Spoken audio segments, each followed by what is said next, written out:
You know about those hypothetical questions that the people make about the royal family, and one very interesting and very concerning at the same time is, if Harry and Meghan ever get divorced, what would happen to Archie and Lilibet? Because with so many moments where Harry has shown an absolutely miserable body language, tell me that it didn't cross your mind at least once. Now, it will always be about their private life and they will own their decisions. But those hypothetical questions sometimes are extremely alike situations that can happen in our own families. And you would agree with me that keeping a family bonded together sometimes feels like you're playing 3D chess in real time. So more than being cynical or pessimist, this is more like a mental exercise of what would happen if Harry and Meghan go full Kramer versus Kramer on both sides of the Atlantic. Welcome back, my body language buddies. My name is Jesus Enrique Rosas. I'm the body language guy, and it will be great if you join us by just liking this video, subscribing and hitting that bell. Let's get down to it. What maybe is not that obvious is that if Harry and Meghan were to get a divorce in the United States, the most common outcome is that it would become joint custody, unless one of them is deemed unfit for parenting roles. There used to be this custom that whatever happened, the custody will weigh a lot more, if not completely, towards the mother. But nowadays, fathers hold the same rights, and a judge will usually go great lengths to make sure that whatever the outcome, it is in the best interest of the child. Now, this is where it gets interesting. The judge will review what is Archie's and Lilibet's family in the US, and in that regard, we got Doria and, well, let's say this is when Meghan will regret not inviting her father Thomas to a Sunday barbecue at least once a year. Did you know that in Japan, there are businesses where you can rent family members for special occasions? Maybe Meghan can get a discount by the dozen. But on the UK side, Archie and Lilibet, we have all this well-documented, absolutely not rented extended family with support of all kinds. It's also relevant the time that any of the two children would have spent in school, how they feel there, the friends they have, and the bonds with the country where they have grown. And that's something very important for the emotional development for children, because any sudden or strong changes in environment, school, circle of friends, would have a great impact on them. And in this case, we will be talking about moving to a different country and culture will be a great shock. Again, any judge will do their best to act in the best interest of the children. Now, one thing is for certain. This is not like children of divorced parents that get to have two homes.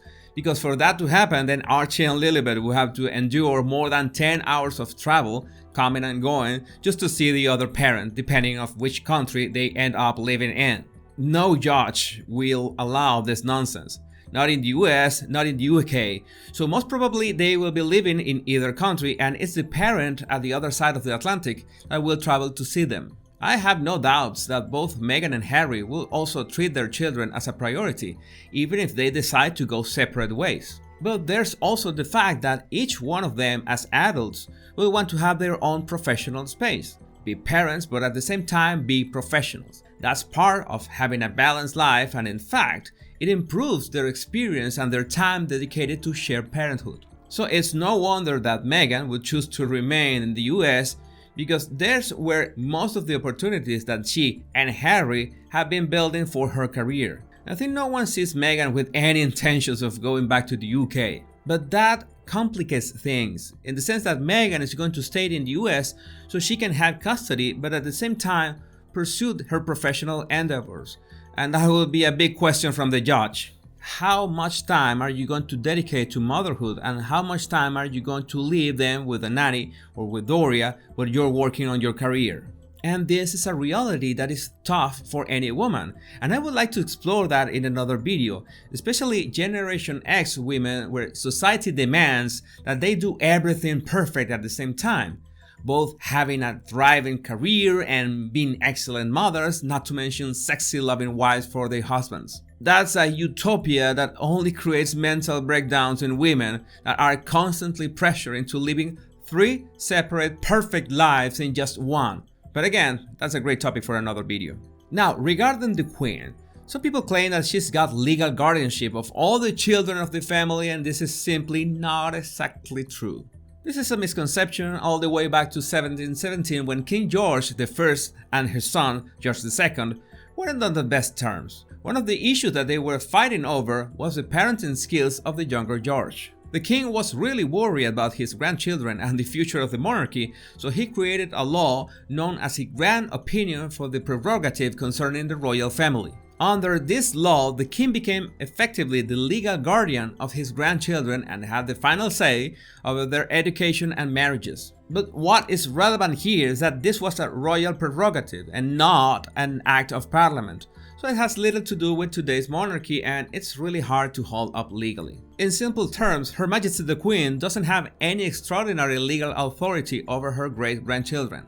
So you can see that there is not an easy answer to this, and by the way, I would not be keen on taking on the royal family on a legal battle, and that's why most of my royal memes are as vanilla as they can get. Now, what do you think about the fact that Archie and Lilibet are both royal blood? Would that make a difference or influence the decision of the judge? I'd be glad to read your opinion in the comments. At the same time, I doubt that the royal family would ever want to enter a legal dispute of this sort. It's not hard to imagine that they would honor whatever agreement Harry and Meghan decided between themselves. And the biggest hurdle is that this would become a custody battle between two countries. For example, Sarah Ferguson got a pittance, but on the other hand, she never tried to move out of country. For any legal action of this international scope, Meghan would not have the funds to fight a custody battle, and on the other hand, you can guess that the royal family has Disney-level attorneys. Again, this is just a mental exercise, and if we get anything from it, it's remembering the fact that children always need to thrive in some form of stability, especially emotional stability. And that emotional stability always starts at home and expands to the places where they spend their time. In most cases, it's school where they learn to apply and reinforce what they already get at home. I understand that sometimes a couple just cannot get it to work. Marriage requires conscious time and effort to thrive, and if there's children in the equation, even more so.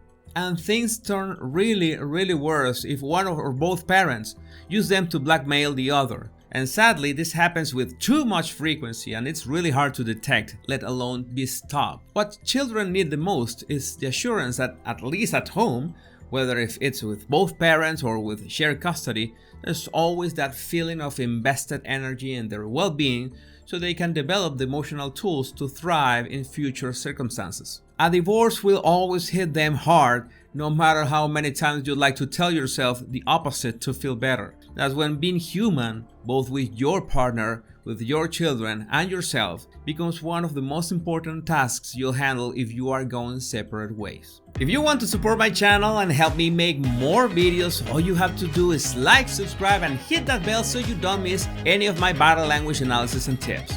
My name is Jesus Enrique Rosas, and I'll see you soon, my body language buddies.